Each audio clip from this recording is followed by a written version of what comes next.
episode of the Coaching Coordinator Podcast.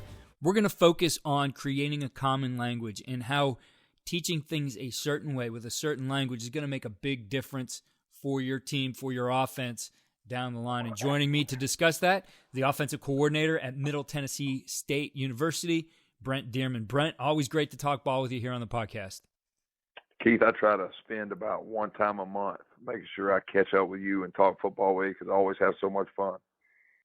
Yeah, it's been very neat to see the growth of your career, Brent. I think when you and I first started talking, actually, I think back to how I even first met you is Rick Jones, who's now at Missouri, says, you got to talk to this guy, Brent Dearmon. Rick was on the podcast, and this was after we finished up. So I got a hold of you, and you were at Arkansas State at the time, and then you became a head coach, and then Kansas now at Middle Tennessee State. And it's just been a lot of fun to see you move through this profession and, the growth that you've made along the way.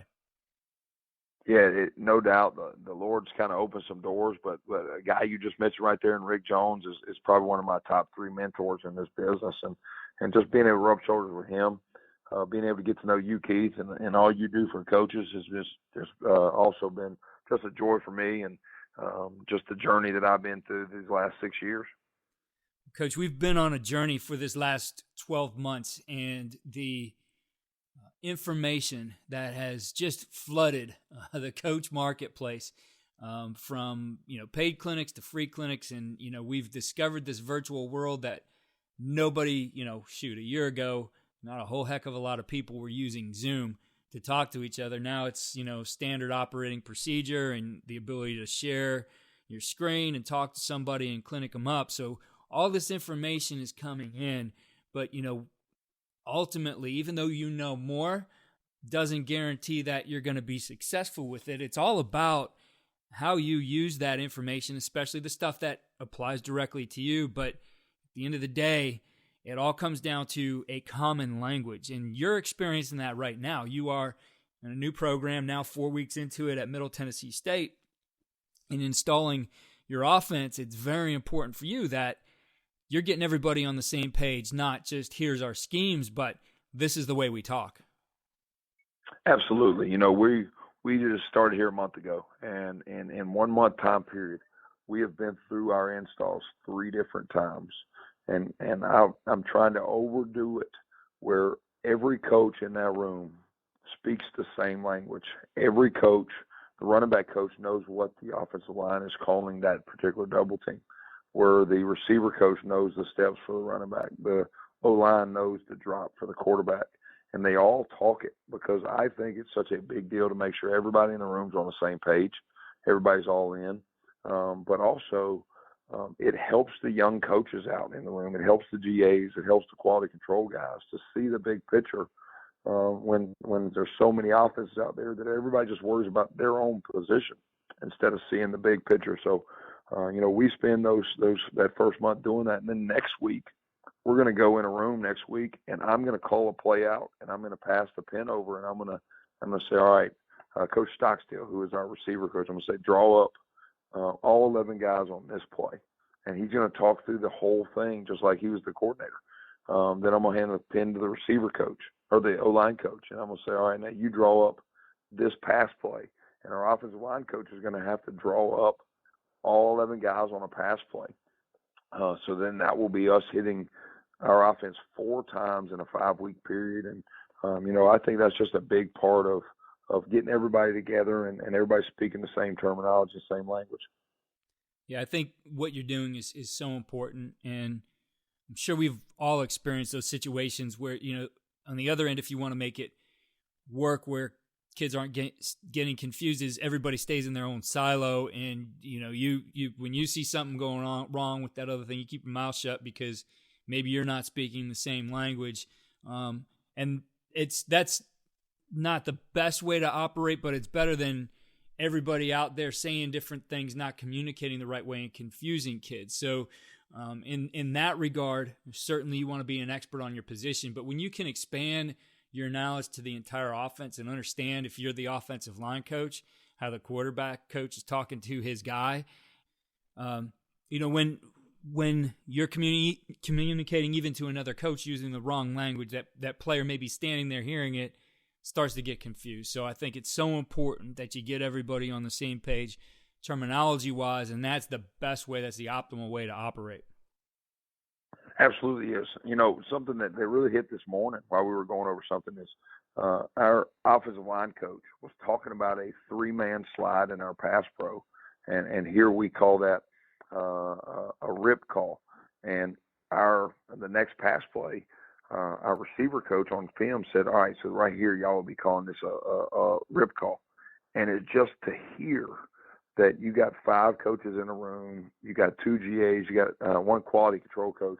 When you're hearing guys are investing time into the way that someone else does it, just so they learn it, just so they can better their own knowledge. But when it's not just about them and it's not just about their position, when so many times in this business you get guys that are just concerned about, I'm making sure my room, just handling my room. Now, is it more work to do it this way? Yeah, it's more work. Because, like I said, we've been going for 5 weeks of getting after these installs and getting after this offense. But when at the end of it, it turns into a lot less work down the road because you got everybody on the same page. So for me, I mean, it's just a big deal here for us. On the podcast the other day, I was talking with Bob Wiley, and he brought up these goofy commercials today that have nothing to do with a particular product or service or whatever it might be, but they become memorable because there's something different about it in the way that it's communicated, and something maybe that's relatable to a certain audience that's going to help them remember that exact thing. And I know for you, that kind of comes across in the way that you're going to teach things. We're going to get into some of your specific key terms that you teach in regard to your RPOs, but you like to utilize and teach in parables. Talk to us about why you do that and where that idea comes from. All right, so growing up in the South and growing up kind of in that Bible belt, of being in church every Sunday, every Wednesday night, and my dad was a coach, but he was also a deacon in our church when I was growing up. So just that strong religious background, I always, learned about how the Lord taught his disciples, and the Lord used parables, and parables are stories. Jesus talked in stories that weren't always true stories. Sometimes he made up a story that best fit the way of teaching, and he taught to the disciples in what they knew.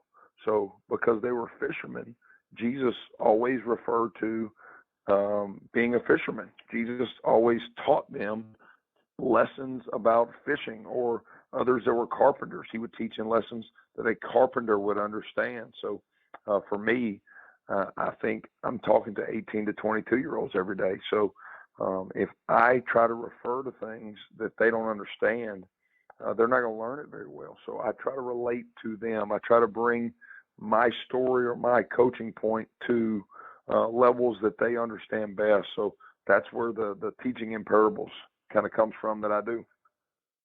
And as part of this process that you've been going through, as now you're in your 3rd install and you progress on to being able to take this to your players, you're working on defining the key terms for them throughout the offense. The buzzwords we use, the coaching cues we use are so important in making those X's and O's, those diagrams, all that information we brought in from Zoom clinics relatable to the player.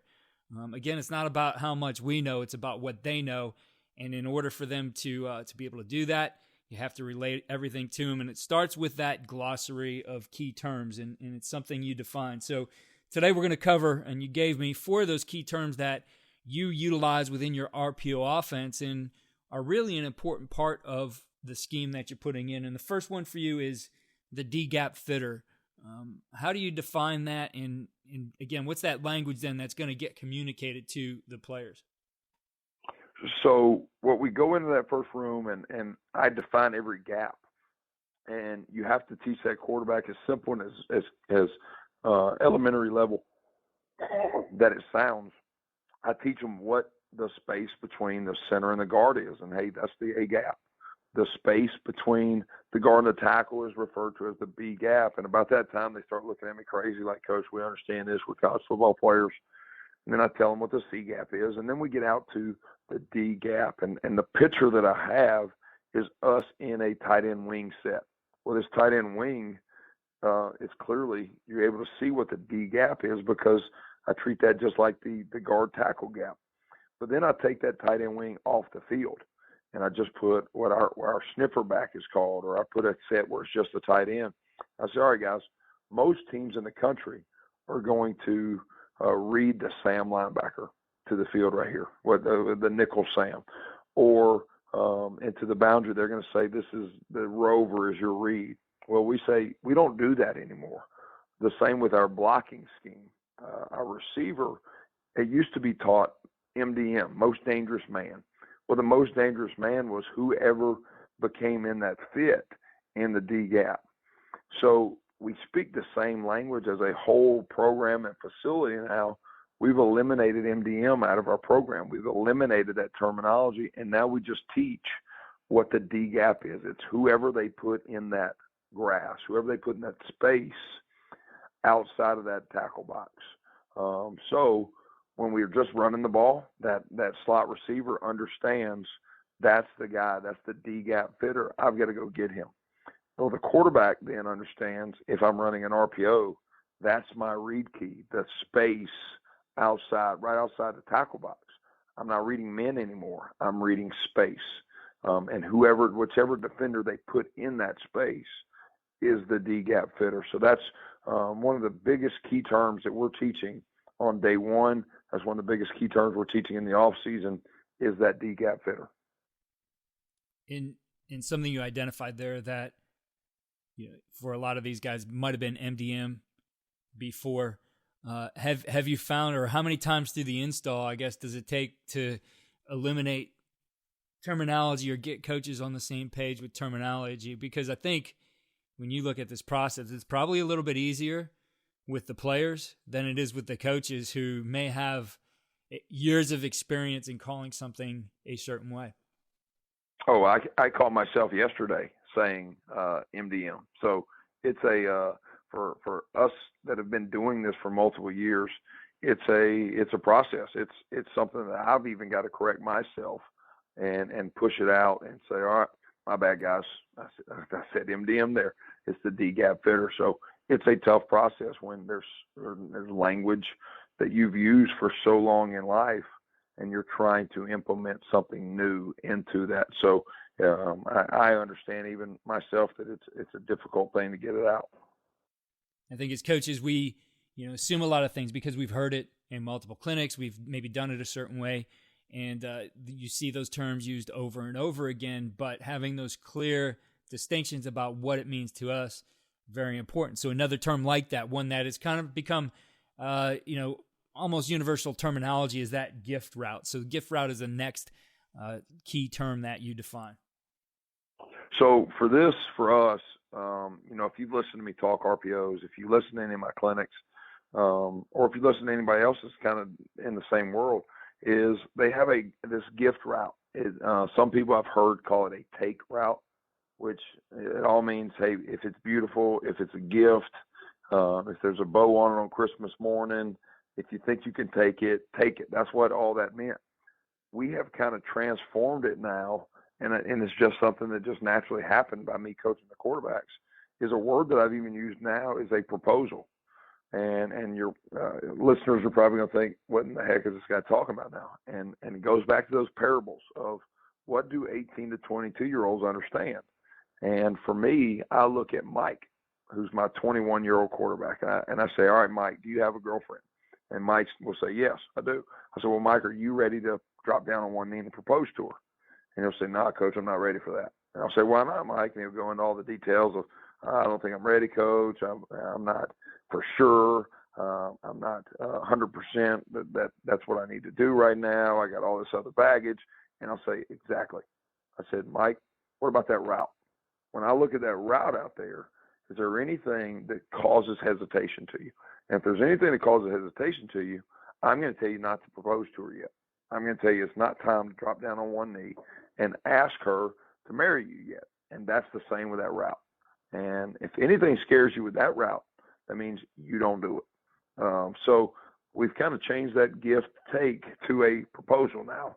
and just goes into teaching. It just goes into exactly what you're talking about using key terms to reach your players, but staying consistent with it.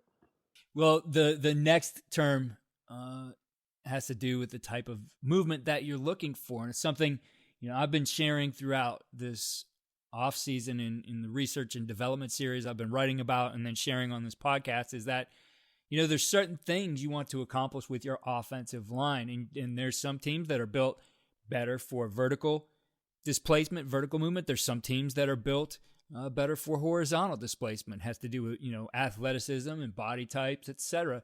And so for you guys, though, the key term is vertical movement, and it's something that even right now you guys are emphasizing. Absolutely. So there's key terms, like you said, that your O-line are going to speak. There's key terms your receivers are going to speak. But then every now and then there's key terms that I'm going to pull from each position, and I'm going to make it big to the whole offense. So when we taught day one to our players, when we were able to sit down and use our time to go over day one, our players, one big slide we threw up was vertical movement. And we defined what vertical movement was, because a lot of times we just say things and we don't give our definition of it, and we just hope the players figure it out. So we defined what vertical movement was. We showed clips of vertical movement. We actually were funny with it and tried to get clips outside of football that showed vertical movement, just as a little laughing situation as well. But when we then went to mat drills the next day, one of our mat drills, if we could implement some type of vertical displacement in the mat drill, we constantly said and preached vertical movement at that station. We'll go down to the weight room, and when a kid is squatting, a kid is power cleaning, and we're getting our strength staff, we get in their ear and say, hey, can you speak these same cues and speak this same language? And when he's doing this, talk about vertical movement. And that way everybody in your building understands the key terms. It's not just that one coach. So my O-line coach has people all around these kids that are helping preach vertical movement to them now. Everybody does it with ball security. The whole building yells ball security. Well, why don't everybody help the O-line out as well and yell out vertical movement? So we're constantly using that term vertical movement throughout the building. And then a term that you utilize as an example here in defining key terms is rocker, something that's important in your quick game for your quarterbacks. So our quick game footwork, I usually just call it quick because I'm going to take a quick step in the ground. And I've kind of transformed it so I can teach them in how I want it to look a little bit more. And I call that one step a rocker step. And the picture I paint to those guys is when I went to my grandma's house, and she had that old school wooden rocker on her front porch. That rocker stayed where it was at. I got in it, and I rocked back and forth, but it didn't move. The center of gravity barely shifted at all, but it stayed in that one spot. And that's what I've got to look like in quick game. I'm not moving that chair. That chair's not relocating. It's not getting depth. It's just rocking back. So me as a right-handed quarterback, I'm just going to rock that right foot back in order to throw quick game. So being able to paint that picture to those guys and then using that word that kind of associates with that picture helped us to change that footwork to what we now call that rocker step. So, Coach, you shared 4 key terms there, and your process is you're coming in new. You're going to look at how you do everything. You're going to get everybody on the same page. We have a lot of our staffs coming back together now, whether that's, together in a meeting room or virtually. Everybody's been out in the clinic world, coming back with ideas, or even just looking at things that have been done before. I think this is a great exercise for everybody to do right now, regardless of side of the ball, to get everybody together and really come up with that agreed upon language. Sometimes our language just takes different directions. So it's always, even if you've been doing it for a while, you might think you're all speaking the same terminology, but some things may, I'm sure, have been added, invented, adjusted along the way. I think this is a good time to be able to do that. For you, when you look at that process, what's the way you would go through this, I guess, procedurally to make sure you guys covered everything in that all right, we're all on the same page. We've thought about all the language, and now we can move this on to our players? Kind of a big deal right now, I would say, especially with everybody going through off-season training, off-season workouts, is most programs have pillars. Most programs have keywords that they want to define the whole program. For us offensively, it's toughness being number one. I'd say your head coach's language, your head coach's priority and pillars are going to be the first thing that everybody in the building is going to speak. But then as a coordinator, and then one step further, even as a position coach, I've got to find ways to implement the things that I need preached without overstepping the head coach. So, me here at moving to Middle Tennessee, my head coach has the pillars of the program, and I do everything to model his pillars. But then I try to find ways that don't overstep him, that don't step on his toes or go against what he's trying to implement in order to implement what we want to be offensively as well. And so we'll start off every meeting with something that we're wanting to preach to our whole offense. It may be our pillars of our offense. It may be our mission statement as an offense. It may be our goals as an offense. So instead of just talking ball as a coaching staff, instead of just talking ball to our players, we have some type of PowerPoint slide. We have some type of image in front of them that they say, oh, here's our goals for the day. Here's our key word for the day. Here's our pillars that we need to re-hit again. So just finding creative ways to making sure everybody is on the same page of just throwing that little slideshow up there. Hey, guys, I know we hit this 2 weeks ago, but it's a reminder that our third down goal is 50% on third downs.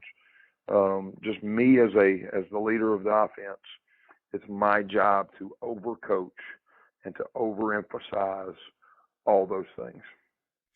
When you're getting down to the fine details of this and putting the language together, do you have, I guess, a glossary? Do you keep track of these terms that you're looking for, the key terms, the buzzwords, all those different things? I'll tell you what, I need to probably make a Rolodex or a MTSU offense dictionary. And it probably it helps out even more, but we have a coach's manual, and in my coach's manual, I give the coaches, there are, highlighted areas in that coach's manual where I may have a mission statement, and in the mission statement, the word toughness is in it. So that word is bold in the mission statement.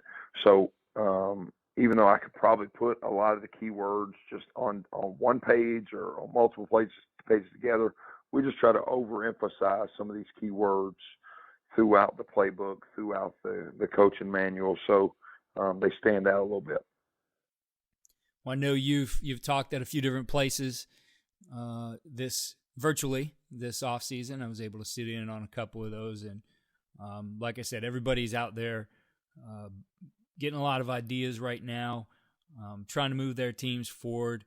What advice do you have to coaches out there to be able to figure this all out of what the evolution is for this particular offense that they're running moving forward? I'll say this, and this was a bit of advice that Coach Malzahn gave me as a young analyst on his staff, as a young coach, trying to be an up-and-coming coach. He said, know who you are. And as I go to clinic, as I go to listen to other people talk, I'm not trying to reinvent my whole offense. I'm not trying to go and do exactly what Ohio State's doing. I'm not trying to go and do exactly what this team is doing. I'm trying to go and I'm trying to see something that they do that fits who I am. I'm not trying to change into who they are. So that's my big encouragement to guys is when you're going to clinic, when you're going to get something from people, you're not going to try to reinvent the wheel off of somebody else. You're trying to figure out a better way to do what you do. So that'd be my kind of recommendation, my kind of advice for coaches that are out there that are clinicking, that are trying to get better. Well, Coach, I really appreciate you taking the time and sharing those ideas with us here. And I know there's a lot of work for you to do here in the spring as you guys get ready for 2021, but best of luck to you in Middle Tennessee moving forward. I tell you what, Keith, I wish about 13 months ago I would have had stock in Zoom. That'd be an early retirement plan for my kids. Absolutely, Zoom or Microsoft Teams or any of the different video suites right now. Yeah, it's all become part of our life. But thanks again, Coach, and I'm sure you and I will talk ball again soon. Yes, sir. Thank you for all that you do for this business, Keith. Thank you again for listening to the Coaching Coordinator Podcast. Please, if you are enjoying the podcast, head over to iTunes or Spotify and click 5-star for a rate. If you have a minute, write a review. It really helps the podcast. Check out our new home for the Coaching Coordinator Podcast. That's at coachandcoordinator.com. And follow me on Twitter at Coach K. Grabowski.